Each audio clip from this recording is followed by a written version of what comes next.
Hello everyone, I am Pallavi Mishra and welcome back to my channel Learn to Teach. So today we are going to do Kanpur University B.Ed Semester 2 paper number 1 which is Pedagogy of Physical Science. ठीक है, इसकी unit 1 complete कर चुके हैं। I hope कि आप लोगों ने देख लिया है। अगर नहीं देखा है तो वीडियो का लिंक डिस्क्रिप्शन बॉक्स में मैं डाल दूंगी। ओके, आज हम लोग करेंगे यूनिट 2। एक बात जो इम्पॉर्टेंट मैं आप लोग को ये शेयर करना चाहती हूँ कि पेडागोजी के जो ये टॉपिक्स हम कर रहे हैं ये हर पेडागोजी में इक्वल टॉपिक है और सेम ही क्वेश्चन इन्हीं टॉपिक से क्वेश्चन हर पेडागोजी के पेपर में आता है, चाहे वो साइंस है, बायो है, मैथ्स है या कोई भी है। ठीक है, तो पेडागोजी का ये जो टॉपिक चल रहा है आपके, ये बहुत इंपॉर्टेंट टॉपिक है।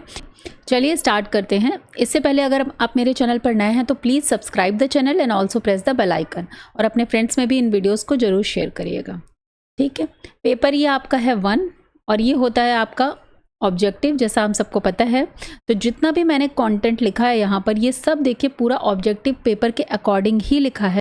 तो अगर आप कोई बुक से पढ़ते हैं या इजी नोट से पढ़ते हैं, इनको चीज़ें समझने में बड़ी दिक्कत होती है। बहुत एक तो ब्रॉड सिलेबस होता है, बहुत कुछ लिखा होता है, और जो मेन पॉइंट्स हैं आफ्टर सो मच रिसर्च जो मैं पेपर के बेसिस पर यहाँ पर आपको पूरा कंटेंट लेकर आई हूँ कि जैसा पेपर आता है उसके अकॉर्डिंग। ठीक है, तो एक एक चीज़ स्टेप को ध्यान से समझिएगा, और इस चीज़ को, ये पेडागोजी है तो इसके कॉन्सेप्ट्स आपको समझते भी चलना है। सिर्फ याद तो करना ही है, याद तो हो जाएगा बट समझ के चलेगा तो आपका जो है ये पेडागोजी के जो पेपर्स हैं यही तो मेनली टफ पड़ते हैं। ठीक है, तो वो अच्छे से निकल पाएंगे। चलिए स्टार्ट करते हैं, देखते हैं। अकॉर्डिंग टू हर्बर्ट स्पेंसर, ये एक एजुकेशनिस्ट थे, method of teaching should be based on psychology principle. तो देखिए इन्होंने कहा है कि जो टीचिंग के मेथड्स हैं वो साइकोलॉजिकल प्रिंसिपल पर होने चाहिए। ठीक है, कि आप बच्चे की साइकोलॉजी के अकॉर्डिंग समझाएंगे।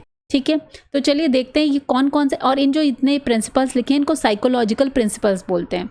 एक एक चीज़ को ध्यान में रखते हुए और समझते चलेंगे, क्योंकि पेपर इन्हीं सब चीज़ों से बनता है। बहुत ज़्यादा डेप्थ में कुछ नहीं जाते हैं बट लेकिन आपको हर चीज़ पता होनी चाहिए। ठीक है, तो नंबर 1 पॉइंट आता है कि जब आपका टीचिंग लर्निंग जो प्रिंसिपल है, पढ़ाएंगे कैसे बच्चे को, फ्रॉम सिंपल टू कॉम्प्लेक्स। बहुत इजी है कि पहले आप सिंपल चीज़ें बच्चों को इंट्रोड्यूस करेंगे, देन आप कॉम्प्लेक्स पे स्विच करेंगे। ठीक है, कॉन्क्रीट टू एब्स्ट्रैक्ट, पहले आप मूर्त चीज़ों को दिखाएंगे फिर एब्स्ट्रैक्ट की बातें करेंगे। क्लियर। नोन टू अननोन, पहले जो बच्चा जानता है फिर अननोन की तरफ उसको लेकर जाएंगे। डायरेक्ट टू इनडायरेक्ट, पहले आप डायरेक्ट चीज़ों को उसको बताएंगे फिर इनडायरेक्टली उसको कनेक्ट करके समझाएंगे। Definite to indefinite. ठीक है, तो आप देख रहे हैं मीनिंग सबका एक जैसा ही है, लेकिन चीज़ें जो वर्ड्स हैं वो अलग हो रहे हैं, तो उन वर्ड्स से आप वहाँ पर कंफ्यूज ना हो जाएं, इसलिए टोटल 8 मेथड्स आपको दिमाग में रखने हैं। निश्चित से अनिश्चित की ओर। ठीक है, इम्पेरिकल टू रैशनल, पहले आप जो नॉर्मल चीज़ें हैं डायरेक्ट फार्मूला बेस वो समझाएंगे, फिर आप रैशनल जो तर्क लॉजिकल थिंकिंग की ओर बच्चे को लेकर जाएंगे। एम्फेसाइज ऑन सेल्फ लर्निंग, इसके बाद एक आता है कि आपको सेल्फ लर्निंग के लिए बच्चे को इनकरेज करना है, मोटिवेट करना है। मैथड शुड बी इंटरेस्टिंग, और जो भी मैथड्स हैं वो इंटरेस्टिंग होने चाहिए। तो ये टोटल 8 मैथड्स हैं जो साइकोलॉजिकल प्रिंसिपल पे बेस्ड हैं। हर्बर्ट स्पेंसर ने इनके बारे में बताया है कि टीचिंग इन प्रिंसिपल्स पर होनी चाहिए। ठीक है, तो अब इसी में से 4 चीज़ें आ जाएंगी, और ऑल ऑफ द अबव या ऐसे करके ऑप्शंस में इन्हीं से आ जाता है। तो अगर आप ये सारे मैथड्स जानते होंगे तो इनमें से आप चूज़ कर लेंगे, अदरवाइज जो है ऑल ऑफ द अबव भी कहीं कहीं आ जाता है। 4 दिया है और 3 ऑप्शंस में यही मेथड्स दिए हैं और चौथे में ऑल ऑफ द अबव लिखा है। ओके, तो कंफ्यूज नहीं होना, ऑल ऑफ द अबव टिक कर देना है। ओके, चलिए नेक्स्ट देखते हैं। नेक्स्ट है बेसिक प्रिंसिपल, वो तो हर्बर्ट स्पेंसर ने बताया था। अब बेसिक प्रिंसिपल्स ऑफ टीचिंग में क्या आते हैं, इनको भी ध्यान रखना है। लर्निंग बाय डूइंग, ठीक है, करके सीखना। इंडिविजुअल डिफरेंसेस, बच्चे के, हर बच्चा, जैसे हमें पता है साइकोलॉजी में हम लेके चलते हैं कि हर बच्चा डिफरेंट होता है, तो हर के इंडिविजुअल डिफरेंसेस के अकॉर्डिंग टीचिंग करनी है। मोटिवेशन, प्रिंसिपल ऑफ मोटिवेशन, बच्चे को मोटिवेट करना है, इनकरेज करना है लर्निंग के लिए, उस पर थोपनी नहीं है पढ़ाई। प्रिंसिपल ऑफ कोरिलेशन, मतलब एक सब्जेक्ट से दूसरे सब्जेक्ट को रिलेट करना, या एक टॉपिक से दूसरे टॉपिक को रिलेट करना, उसको रिलेट करके पढ़ाना है। Previous of linking with previous knowledge of the child, बच्चे का जो पूर्व ज्ञान है, पहले का ज्ञान है, उससे लिंक करके नए ज्ञान को उसको आपको देना है, तब टॉपिक को आपको इंट्रोड्यूस करना है। प्रिंसिपल ऑफ डिस्ट्रीब्यूशन, हर तरीके की चीज़ों में आपका ऐसा नहीं किसी एक टॉपिक पर ही हम बढ़ते चले जा रहे हैं, हर चीज़ के बारे में एक इक्वली डिस्ट्रीब्यूशन होना चाहिए, इक्विलिब्रियम में चीज़ें बतानी है, संतुलित बैलेंस रखना है। प्रिंसिपल ऑफ रिपीटेशन, हम रिपीट करके भी कई चीज़ों को बार बार बताकर भी बच्चे को समझाते हैं। प्रिंसिपल ऑफ सर्टेन ऑब्जेक्टिव्स, हम जब भी कोई टॉपिक बता रहे हैं बच्चे को तो हमारा एक ऑब्जेक्टिव होता है कि बच्चे को इस टॉपिक के अंतर्गत क्या आ जाना चाहिए, तो वो एक ऑब्जेक्टिव लेकर ही हम कोई टॉपिक या सब्जेक्ट बच्चे को डिस्कस करते हैं। तो प्रिंसिपल ऑफ सर्टेन ऑब्जेक्टिव्स, और लास्ट आता है प्रिंसिपल ऑफ इवेल्युएशन। ठीक है, तो ये भी एक प्रिंसिपल होता है। अब मान लीजिए इसी में से 4 ऑप्शंस दे दिए, ऑल ऑफ द अबव दे दिया, तो आप कंफ्यूज हो जाएंगे कि ये होता है कि नहीं होता, ये होता है कि नहीं होता। तो कुछ नहीं, इनमें से आपको अगर आपने पढ़ा हुआ है तो आप आसानी से ऑल ऑफ द अबव टिक कर देंगे। बस क्वेश्चंस ऐसे ही आते हैं कि आपको हर टॉपिक पता होना चाहिए। ठीक है, जब मैंने आपको पेपर भी शेयर किया हुआ है, आप उसमें चेक कर सकते हैं कि क्वेश्चन कैसा आया है। आज का जो टॉपिक कर रहे हैं इससे 4 से 5 आई थिंक 6 क्वेश्चंस यहीं से हैं। ठीक है, तो आप वो चेक करेंगे, और भी हम प्रीवियस ईयर क्वेश्चन पेपर्स जब करेंगे तो आपको चीज़ें क्लियर होंगी। चलिए नेक्स्ट देखते हैं। अब एक नाम आता है according to IK Davis, strategies are broad method of teaching and instructions. तो स्ट्रैटेजीज क्या होती हैं? देखिए, एक होती है टीचिंग स्ट्रैटेजी, एक होती है टीचिंग मेथड। तो टीचिंग स्ट्रैटेजीज बेसिकली क्या है? आर ब्रॉड है, method of teaching and instruction. जो टीचिंग और मेथड का मतलब टीचिंग क्या या इंस्ट्रक्शंस देने का जो मेथड है उसका ब्रॉड लेवल है स्ट्रैटेजी। ये क्वेश्चन आया हुआ है, इसी तरह से पेपर में हमने डिस्कस किया लास्ट ईयर के। ठीक है, कहीं कहीं ये भी आ सकता है कि ये किसने कहा है, तो आईके डेविस ने कहा है, आपको इनका नाम याद रखना है। ओके, चलिए देखते हैं अब टीचिंग मेथड और टीचिंग टेक्निक्स में क्या डिफरेंस है, हम इसको देखेंगे। Teaching methods have direct relationship with aim of teaching. ठीक है, teaching techniques have the indirect relationship of aim of teaching. देखिए, जो भी बच्चे का एक टीचिंग लर्निंग प्रोसेस हो रहा है उसका एक एम होता है। ठीक है, हम बच्चे को किसी एम के अंतर्गत ही टीचिंग लर्निंग प्रोसेस कराते हैं। मान लीजिए वो फर्स्ट ग्रेड में बच्चा जा रहा है तो वो क्या क्या सीखेगा, फर्स्ट ग्रेड का बच्चे को क्या क्या आना चाहिए, तो ये सारा एक एम है हमारी उस टीचिंग का, और उसके लिए मैथड्स को यूज़ करते हैं हम। तो टीचिंग मैथड्स जो है वो डायरेक्ट रिलेशनशिप है एम ऑफ टीचिंग के, लेकिन टीचिंग टेक्निक्स जो है उनका इनडायरेक्ट रिलेशनशिप होता है, आपको ये याद रखना है। Teaching methods macro approaches are followed, और ये micro approaches. Okay, the criteria of evaluating teaching method is the mastery of the content. अब याद रखना है कि वैसे ही क्वेश्चन आ जाता है कि the aim of the teaching method is the mastery of the content, skill management, ना 4-5 ऑप्शन आ जाएंगे, आपको वहीं पे टिक कर लेना है। ठीक है, तो याद रखना है कि टीचिंग मैथड का मतलब है कि मास्टरी ऑफ द कंटेंट, जबकि the main objection of teaching techniques is to create complete learning situation. समझ में आ रहा होगा आपको। देखिए, टेक्निक क्या है कि हम क्लासरूम में टीचर गया है तो वो किस टेक्निक से किस तरह से बच्चे को कौन कौन सी चीज़ें पढ़ाएगा, लेकिन उस पढ़ाने के लिए वो मेथड क्या यूज़ करेगा उसको हम टीचिंग मेथड बोल। ठीक है, the direction in the speed of teaching decided, it depends on main method of teaching. जो भी टीचिंग के मेथड है उसका ही ब्रॉड रूप में आ जाता है टीचिंग टेक्निक्स। ठीक है, क्योंकि मेथड कोई एक है, लेकिन अगर हम एक ही टॉपिक को या एक ही सब्जेक्ट को सिखाने के लिए कई कई मेथड्स यूज़ करते हैं तो वो आ जाता है टीचिंग टेक्निक्स में। The assumption of teaching method, teaching is an art. ठीक है, अब ये याद रखना है कि किसके अंतर्गत आता है कि टीचिंग इज़ एन आर्ट, तो टीचिंग मेथड। लेकिन टीचिंग इधर क्या आता है, it depends upon main method, ये हो गया। Teaching objectives are very important, teaching techniques are selected to keeping in view these objectives. तो जो टीचिंग का ऑब्जेक्टिव है उसको लेके टीचिंग टेक्निक्स किया जाता है। ठीक है, तो ये आ गया। नेक्स्ट आता है in methods emphasize is given how. Emphasis किस पे होता है, जोर किस पे दिया जाता है कि चीज़ें कैसे हो रही, कैसे करेंगे, जबकि in teaching techniques with what और whom is taken into consideration. लेकिन टीचिंग टेक्निक्स में क्या होता है कि क्या कैसे किसके साथ करेंगे, या कौन पढ़ाएगा, या कौन कैसे क्या क्या चीज़ें पढ़ानी है या कैसे पढ़ानी है, कौन पढ़ाएगा बेसिकली, और किन किन चीज़ों का यूज़ किया जाएगा, तो वो टीचिंग टेक्निक्स में आ जाएगा। लेकिन कैसे करना है, किस मैथड से हमें बच्चे को टॉपिक पढ़ाना है, वो टीचिंग मैथड में आएगा। ठीक है, तो ये तो एक क्वेश्चन इसमें से बनता है, तो इसलिए मैंने इस टॉपिक को यहाँ लिख दिया है कि आपको समझ में आ जाएगा कि दोनों में बेसिकली डिफरेंस क्या है। टेक्निक्स ब्रॉड लेवल पर आती हैं, जबकि टीचिंग मेथड्स जो हैं वो जो है main directly aim of teaching से ज़रूरत हो, तो टेक्निक और स्ट्रेटजीज सेम ही आ जाता है। ओके, नाउ इंपॉर्टेंट पॉइंट यहाँ पर मैंने लिख दिया है। देखिए, एक होते हैं चाइल्ड सेंटर्ड मेथड और एक होते हैं टीचर सेंटर्ड मेथड। जब हम टीचिंग के लिए क्लास में जाते हैं तो आपको देखिए चाइल्ड सेंटर्ड मेथड और टीचर सेंटर्ड मेथड आपको पता होने चाहिए। खूब क्वेश्चंस आते हैं इसमें से, और ये बहुत इंपॉर्टेंट है आपको आपके एग्जाम पॉइंट ऑफ व्यू से। ठीक है, हमें पता होना चाहिए कि हमें बच्चे को मतलब हमें जो भी मेथड यूज़ करने हैं वो चाइल्ड सेंटर्ड मेथड प्रेफरेबल होते हैं टीचिंग के लिए। ठीक है, जिसमें बच्चा एक्टिव रहता है, जो हमने लास्ट वीडियो में डिस्कस किया हुआ है। चलिए देखते हैं चाइल्ड सेंटर्ड मेथड में क्या क्या आता है। Project method, laboratory method, problem solving method, heuristic method, discussion method, inductive method, analytical method. Okay, तो सारे जो ये मेथड्स हैं जिसमें बच्चा एक्टिव होगा, बच्चे को सेंटर में रखकर सारी चीज़ें करनी है। प्रोजेक्ट देना है तो बच्चे को सेंटर में रखकर देना है कि बच्चा कौन सा प्रोजेक्ट करेगा, कैसा करे कि उसका नॉलेज स्किल डेवलप हो। ठीक है, ये सारे मेथड्स हम लोग पढ़ेंगे, आपको ये नाम से याद रख लेने हैं, सारे चाइल्ड सेंटर्ड मेथड्स होते हैं और इनको हम लोग साइकोलॉजिकल मेथड्स भी बोलते हैं। ओके, नेक्स्ट आता है टीचर सेंटर। अब यहाँ पर टीचर क्या है, वो यहाँ पर बच्चा एक्टिव रहेगा, ठीक है, और टीचर हेल्प करेगा। यहाँ पर क्या है, बच्चा पैसिव है, चाइल्ड क्या रहेगा, पैसिव रहेगा, और टीचर एक्टिव रहेगा, एक्टिव पोजीशन में रहेगा। लाइक लेक्चर मेथड, अब टीचर लेक्चर देगा किसी भी टॉपिक पे तो बच्चों को सुनना है।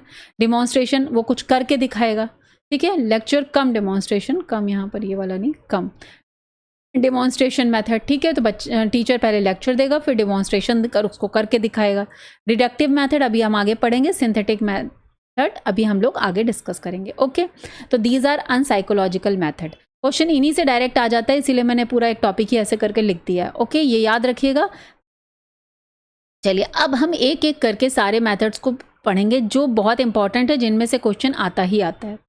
पहला आता है प्रॉब्लम सॉल्विंग मेथड। जैसा कि आपको नाम से ही समझ में आ रहा है कि एक प्रॉब्लम है, उसको सॉल्व करके पढ़ाना है। अब ये प्रॉब्लम सॉल्विंग मेथड बच्चा में इसमें एक्टिव रहता है क्योंकि वो प्रॉब्लम सॉल्व कर रहा है। हम उसको कोई प्रॉब्लम देंगे तो उसमें अपना दिमाग लगाएगा, उसको सॉल्व करने की कोशिश करेगा, ठीक है।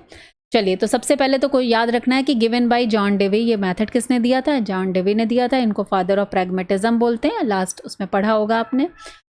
लर्निंग थ्रू प्रॉब्लम सॉल्विंग, इनका एम्फेसाइज था कि बच्चे को प्रॉब्लम सॉल्विंग के थ्रू लर्निंग कराना, ठीक है। जैसे कि जीवन में अभी कोई समस्या आती है तो हम उसको किसी ना किसी तरीके से सॉल्व करते हैं। सॉल्व करने के बाद हमें एक एक्सपीरियंस मिलता है और हमें समझ में आता है कि हम इस प्रॉब्लम को ऐसे सॉल्व करेंगे, ठीक है। तो वही यहाँ भी है कि जब कोई समस्या आप बच्चे के सामने प्रॉब्लम दीजिए, फिर वो देखिए कि वो कैसे उस चीज़ों को समझेगा, कैसे उस पर अपना अप्रोच लगाता है, कैसे उसको सॉल्व करता है।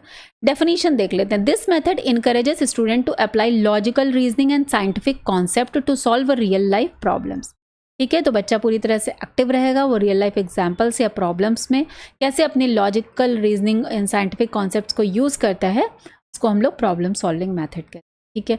एक डेफिनेशन यहाँ लिख दी है, कभी कभी पूछ ली जाती है कि गैगने ने दी थी। Problem solving is a set of events in which human being was ruled to achieve some goals, ठीक है। ये डेफिनेशन याद कर लीजिएगा, ऐसे डेफिनेशन लिखी होती है और बोल देते हैं हु हैज़ गिवन दिस। 4 नाम दिए होंगे तो आपको पता होना चाहिए गैगने ने बोली थी, ठीक है। चलिए नेक्स्ट देखते हैं। अब प्रॉब्लम सॉल्विंग मेथड में स्टेप्स कौन कौन से होते हैं, एक रफली आइडिया, यहाँ पर मैंने 7 स्टेप्स लिख दिए हैं। तो आपको एक आइडिया होना चाहिए कि प्रॉब्लम सॉल्विंग में स्टेप्स कैसे होता है। जरूरी नहीं है 7, इन्हीं में से कोई 4 स्टेप्स को वो पूछ सकता है कि कौन सा नहीं है या कौन सा है, ठीक है। तो बहुत ध्यान से समझिए। सबसे पहले है क्या है, selection and formation of problem. या तो हम जब टीचर क्लास में जाएगा, हम टीचर क्लासरूम का एग्जाम्पल लेंगे, तो या तो आप कोई प्रॉब्लम को सेलेक्ट करके जाएंगे या कुछ फॉर्मेशन करेंगे वहीं पर, ठीक है। बुक में भी प्रॉब्लम्स दी हुई। फिर presentation of the problem, second step क्या होगा, आप बच्चे के सामने उस प्रॉब्लम को प्रेजेंट करेंगे, बताएंगे। नेक्स्ट है फॉर्मुलेशन ऑफ हाइपोथेसिस। अब बच्चा उस पर सोचेगा, हाइपोथेसिस करे कि इसको ऐसे भी जा सकते हैं, ऐसे भी जा सकते हैं, ऐसे भी कर सकते हैं, है ना। फॉर्मुलेशन ऑफ हाइपोथेसिस होगी।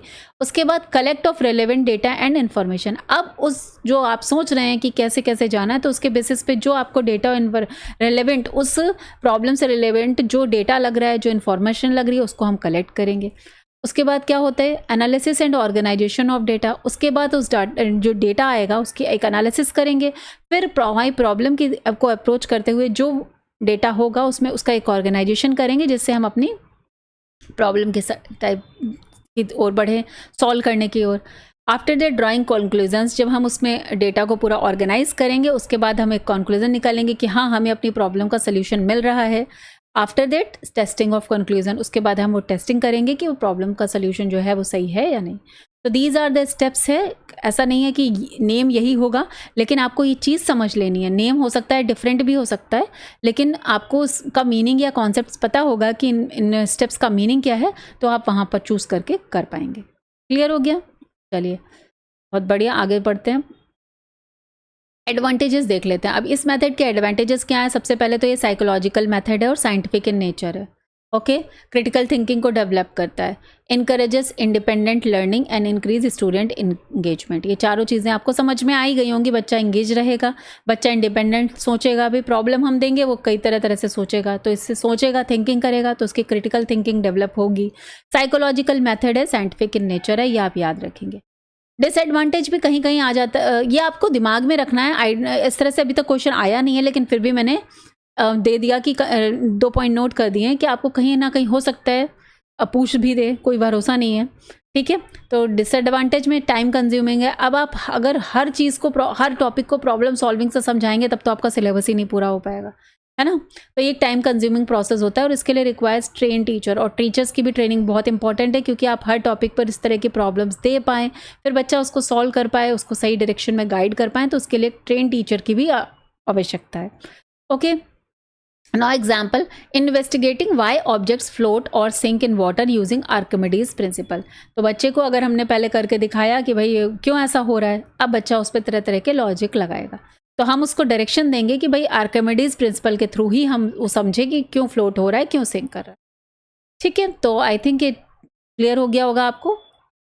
चलिए, सिर्फ इंपॉर्टेंट पॉइंट्स ही लिखे हुए हैं, इससे कम में मत पढ़ के जाइएगा, अदरवाइज पेपर नहीं सॉल्व होगा।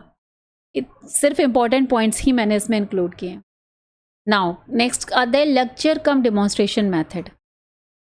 J.A. Comenius, father of modern education भी बोला जाता है, प्रमोटेड लर्निंग थ्रू विजुअल्स, ठीक है। तो इन्होंने प्रमोट किया था लर्निंग थ्रू विजुअल्स, तो ये हमने अभी पढ़ा, ये चाइल्ड सेंटर्ड मेथड है, सॉरी टीचर सेंटर्ड, ये टीचर सेंटर्ड मेथड है। इससे पहले वाला हमने पढ़ा था वो चाइल्ड सेंटर्ड है, ठीक है। अब ये क्या होता है देख लेते हैं। अब जे कॉम्बिनेश को याद रखिएगा, लेक्चर कम डिमॉन्स्ट्रेशन इन्होंने दिया था। A combination of oral explanation, practical demonstration to clarify scientific concept। तो चीज़ें समझ में आ गई हैं। लेक्चर देंगे, पहले हम ओरल कुछ एक्सप्लेन करेंगे, फिर डिमॉन्स्ट्रेशन करेंगे, उस चीज़ को प्रैक्टिकली करके दिखाएंगे, ठीक है। इसका कॉन्सेप्ट होता है simple to complex and concrete to abstract. तो याद रखना है कि कॉन्क्रीट टू ऑब्स्ट्रैक्ट और सिंपल टू कॉम्प्लेक्स बेसिस पर ये होता है लेक्चर कम डेमोन्स्ट्रेशन, ठीक है। चलिए नेक्स्ट देखते हैं स्टेप्स क्या क्या होंगे। Teacher introduce the topic through a lecture, और मैंने आपको बार बार बोला है कि ये सीटेट वगैरह के में भी साइंस की पेडागोजी के लिए इक्वली बेनिफिट है, साइंस और मैथ्स, ठीक है। तो याद रखना है ये जो हम यहाँ पढ़ रहे हैं वो सीटेट वगैरह में और जो एग्जाम्स होते हैं टीचिंग के, सब जगह पेडागोजी इंपॉर्टेंट है और आती है जहाँ वहाँ ये सब क्वेश्चंस आते हैं, तो अच्छे से समझते हुए चलिएगा। A practical demonstration is conducted, student observe, analyse and discuss. Clear, तो कुछ भी इसमें डिफिकल्ट नहीं है।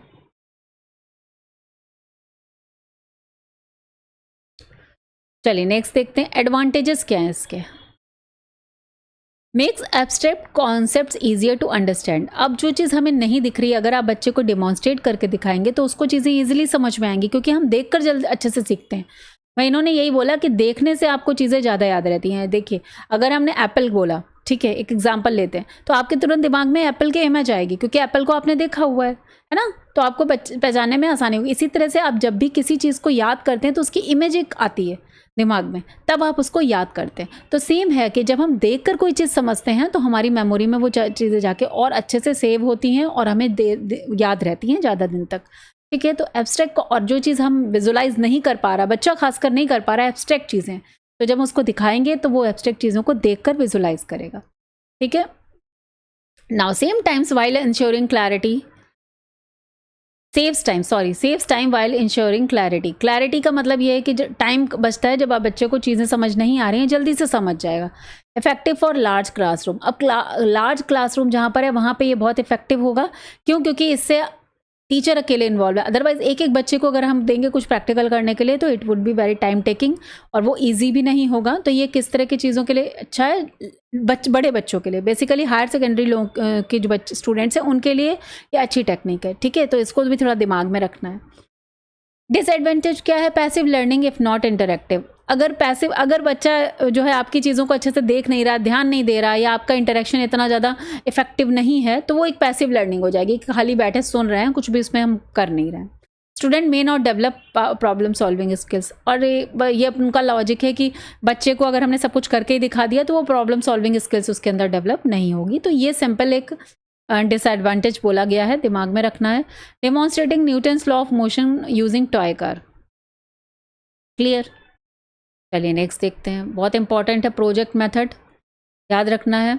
विलियम हर्ड किलपैट्रिक, इन्होंने दिया है, follower of John Dewey, excuse me, developed project based learning. आपको इनका नाम याद रखना है, ऑलमोस्ट हर बार ये पूछा गया कि प्रोजेक्ट मेथड किसने दिया है, किलपैट्रिक। यहाँ तक कि साइंस और मैथ सब में पूछ लेते हैं। Okay, students learn science by working on real life objects that require research, planning and execution. Project मतलब हमने बच्चे को एक प्रोजेक्ट दिया है, अब वो उस पर रिसर्च करेगा, प्लान करेगा कि कैसे उस प्रोजेक्ट को ढूंढना है, फिर कैसे अपने उसको प्लानिंग करकेगा, कैसे उसको एग्जीक्यूट करना है। तो दिस इज प्रोजेक्ट बेस्ड, जैसा कि मैथ नेम से ही समझ में आ रहा है।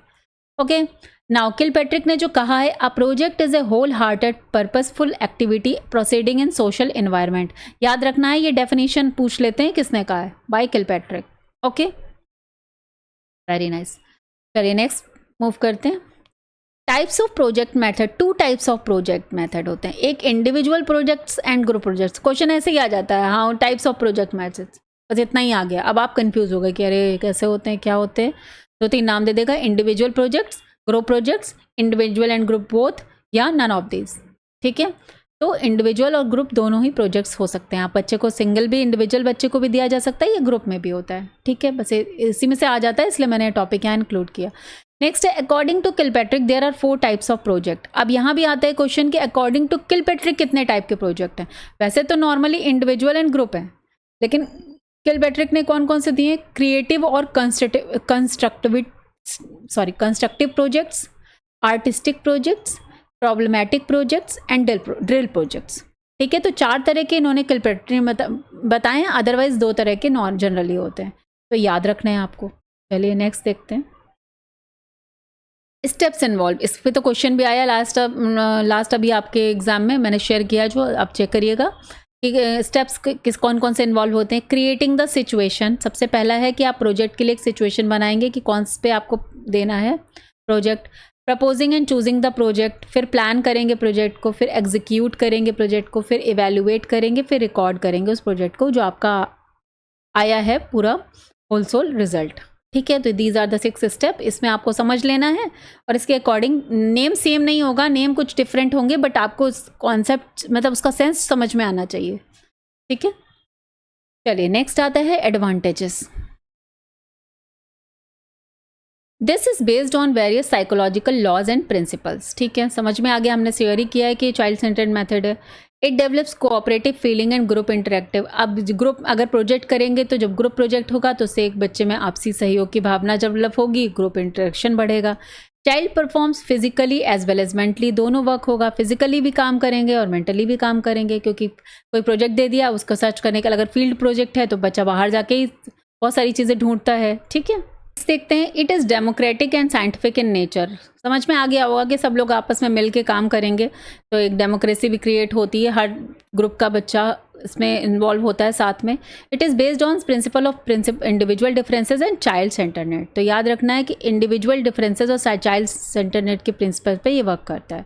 It is time taking method, but यही सेम बात आती है कि प्रोजेक्ट आप हर टॉपिक के लिए नहीं बच्चों को दे सकते हैं। Text book and written learning material on project methods are not available ही नहीं है। There is no provision for drill and practice for skill required in method of teaching learning because disorganised irregular discontinuous. ठीक है, जैसे creating a solar water heater as a school project, तो बच्चे साल में 1-2 प्रोजेक्ट बना पाते हैं। ऐसा नहीं है कि आप हर टॉपिक को इस मेथड से सिखा देंगे, लेकिन उससे उनकी एक अप्रोच डेवलप हो जाती है। अदरवाइज एडवांटेज तो हर ही चीज़ के हैं, तो इसमें एडवांटेज ही ज़्यादा है, तो ये बहुत अच्छा मेथड माना जाता है project method. Okay, now coming to the next, heuristic method. Child centred method होता है, हमने डिस्कस किया है चाइल्ड सेंटर्ड। ओके, इसको हम डिस्कवरी लर्निंग भी बोलते हैं, याद रखिए डिस्कवरी लर्निंग मेथड आ जाइए, चाइल्ड सेंटर्ड सेम नेम है। इसको दिया किसने था, हेनरी एडवर्ड आर्मस्ट्रॉन्ग। याद रखना है, ये नाम से कई बार ये क्वेश्चन आया हुआ है। Okay, definition, students discover scientific principles through self exploration, questioning and experimentation. बच्चा खुद डिस्कवरी करता है, खुद खोज करता है। ठीक है, उसको बोलते हैं खोज विधि, हिंदी में बोलते हैं, इंग्लिश में ह्यूरिस्टिक मेथड या डिस्कवरी लर्निंग। ओके, अब क्वेश्चन यहाँ से आया, heurio means to find out. Greek words लिया गया है, ये भी पता होना चाहिए, क्वेश्चन आया हुआ है। According to professor H.E. Armstrong, यही जिन्होंने दिया था, this is the method of teaching which places the pupils as far as possible in the attitude of discover, definition याद कर लीजिएगा, क्वेश्चन आ जाता है कि लाइन दिया होगा और किसने दिया था। Okay, student should be told minimum as much as possible, they should be encourage to discover, ये हर्बर्ट स्पेंसर ने बोला है, ये भी याद रखना है। ओके, जो मेन डेफिनेशन है वो मैंने यहाँ पर लिख दी हैं। चलिए नेक्स्ट देखते हैं। अब इसमें स्टेप्स क्या क्या होते हैं। Teacher puzzles a scientific question, बच्चे को एक क्वेश्चन पूछता है। Student explore and conduct experiment, बच्चा उसके अकॉर्डिंग एक्सप्लोर करेगा, कंडक्ट और एक्सपेरिमेंट करके चेक करेगा। दे एनालिसिस देयर फाइंडिंग, उसके बाद वो अपनी जो भी उनकी फाइंडिंग आएगी, जो भी उनको मिलेगा उसको वो देखेंगे, एनालाइज करेंगे और फिर उसके अकॉर्डिंग कंक्लूजन प्रेजेंट करेंगे। ओके, साइकोलॉजिकल मेथड है, चाइल्ड सेंटर्ड है, encourages independent thinking, scientific temper curiosity बढ़ाता है, प्रॉब्लम सॉल्विंग स्किल्स डेवलप करता है। तो ठीक है, इसमें कुछ भी डिफिकल्ट नहीं है। Now requires a well equipped laboratory, अब देखिए डिस्कवरी करने के लिए, एक्सपेरिमेंट करने के लिए उसे कोई प्रॉपर वेल इक्विप्ड लेबोरेटरी तो चाहिए होगी ना। May be challenging for weaker student, may be जो वीकर स्टूडेंट हैं वो उतना ज़्यादा एक्सपेरिमेंट एंड ऑल में ना आगे आ पाएँ। ठीक है, it is very expensive method, very slow method and very lengthy method. तो मैंने बोला जैसे एडवांटेज और डिसएडवांटेज तो होते ही हैं, बट फिर भी ये मैथड अच्छे मैथड्स में माना जाता है, इसलिए आप इसको इग्नोर नहीं कर सकते। ठीक है, तो एडवांटेजेस को याद रखना है, डिसएडवांटेजेस इतने ज़्यादा आए नहीं हैं, लेकिन सिंस मैंने यहाँ पर आपको पता होना चाहिए इसलिए मैंने इंक्लूड कर दिया। Like finding the boiling point of water through self experimentation, अब सबको पता है कि 100 डिग्री सेंटीग्रेड पे पानी बॉयल होता है, ठीक है, लेकिन बच्चे को खुद खोजने को दे दिया गया, एक्सपेरिमेंट करने को दे दिया गया कि लैब में जाएगा करेगा, तो मेथड बताया गया। जब वो खुद इस चीज़ को करके देखेगा तो उसकी एक अप्रोच डेवलप होगी कि वो हर क्वेश्चन के पीछे वो खोजने की कोशिश करेगा। ठीक है, चलिए आ जाते हैं यहाँ से। ये देखिए अब आता है नेक्स्ट इंडक्टिव मेथड, बहुत इंपॉर्टेंट मेथड है, क्वेश्चन आता है हर बार और इस बार भी आपको देखने को मिलेगा। ठीक है, जितना इंपॉर्टेंट पॉइंट है वो मैंने यहाँ पर लिख दिया है। चलिए देखते हैं। सबसे पहले दिया किसने था, फ्रांसिस बेकन, याद रखना है, फादर ऑफ साइंटिफिक मेथड भी इनको बोला जाता है। Learning moves from specific observations to general principle, specific to general आ जाता है, 4 ऑप्शन दिए होंगे, specific to general inductive method.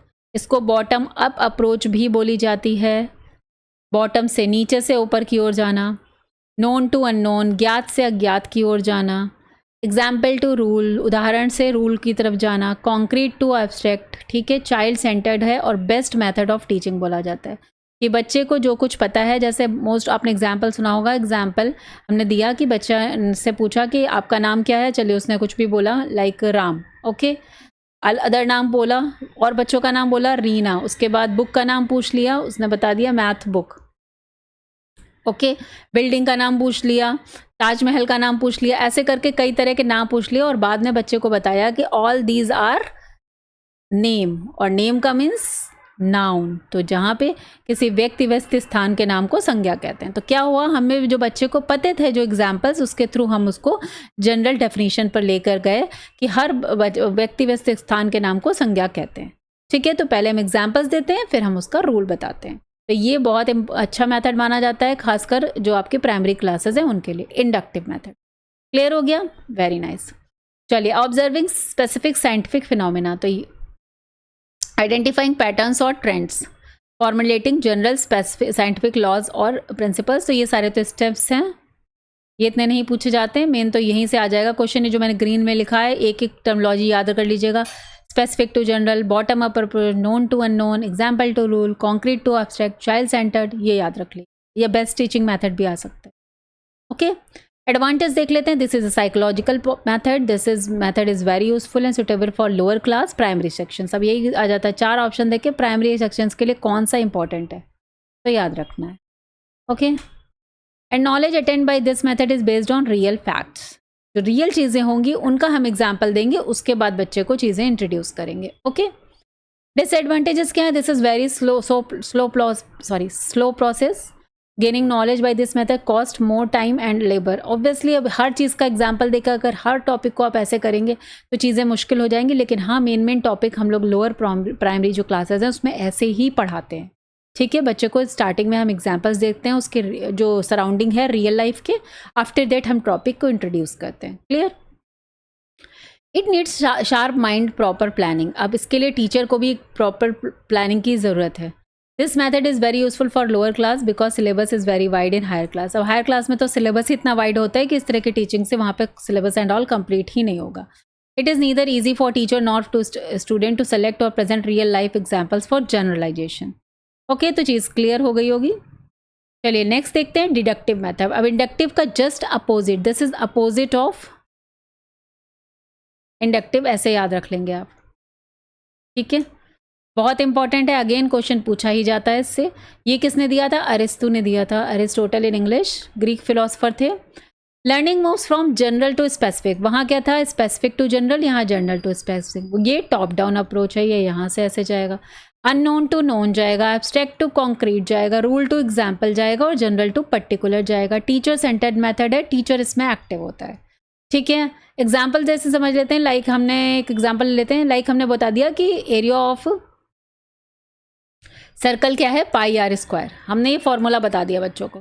हम ये इस पे नहीं जाते हैं कि ये पाई आर स्क्वायर कहाँ से आया है, ठीक है। अगर हमने बोला ये सर्कल है, इसका एरिया निकालना है, दिस इज रेडियस, तो हम उसको डायरेक्ट इंट्रोड्यूस कर देते हैं फॉर्मूला, और उसके बाद उसमें वैल्यू रखकर like R is equal to 5, और हमने उससे बोल दिया कि लाइक अब आप इससे पाई को 22/7 इंटू 5 करके आप ये चीज़ें निकाल लेंगे, ठीक है। तो हमने पहले उसको एक खुद ही फॉर्मूला बता दिया है, अननोन चीज़ बता के फिर उसको नोन की तरफ हम लेकर जा रहे हैं।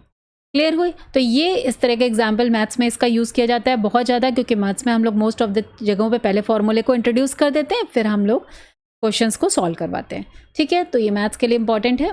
Excuse me. तो abstract to concrete, rule to example, पहले रूल बताया फिर एग्जाम्पल दिया, जनरल टू पर्टिकुलर, जनरल से जाके पर्टिकुलर पर हम बात करते हैं, ठीक है। कि जनरल एक फॉर्मूला बता दिया पाई आर स्क्वायर, फिर इस पर्टिकुलर जो हमारा सर्कल था जिसकी रेडियस 5 सेंटीमीटर थी, इसका एरिया हमने यहाँ से बताया।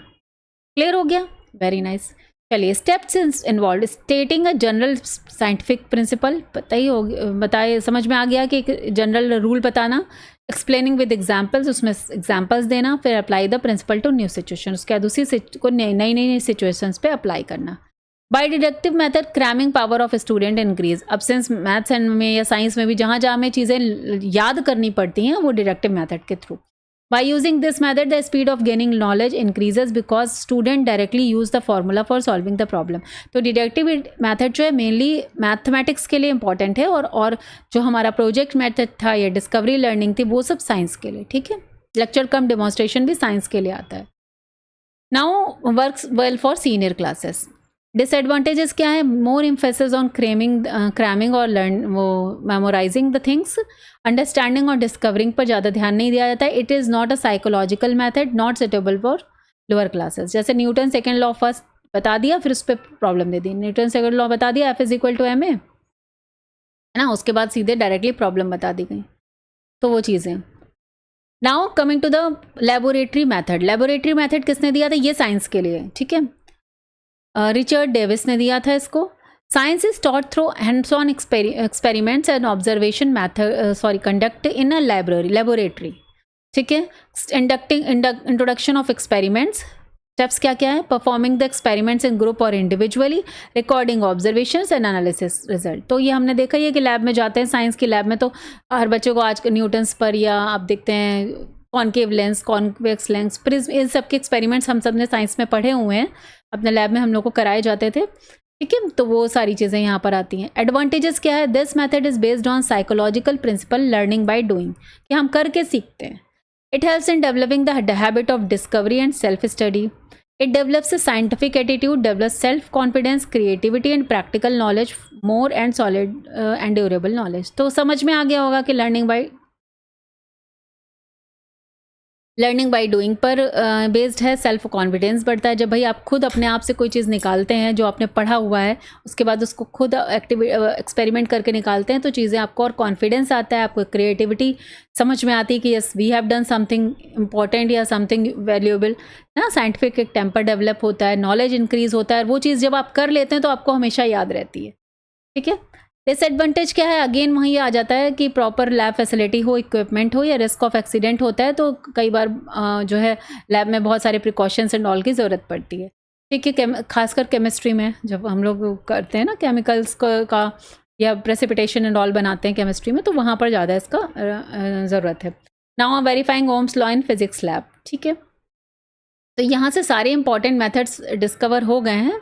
ये चैप्टर आपका 1 था, नेक्स्ट चैप्टर 2 है, हम बाद में डिस्कस करेंगे नेक्स्ट वीडियो में। तो ये इन सारों को बहुत अच्छे से आप रिवाइज कर लीजिएगा। मैथ, साइंस, बायो, जो भी पेडागोजी है, सब जगह ये क्वेश्चंस पूछे जाते हैं और इसमें से उतना ही लिखा है जितने से क्वेश्चंस आए हुए हैं। ठीक है, तो आई होप आपको वीडियो अच्छा लगा होगा। अगर अच्छा लगा है तो please subscribe the channel and also press the like button. Thank you so much, see you in the next video. Till then bye bye, take care, have a nice day.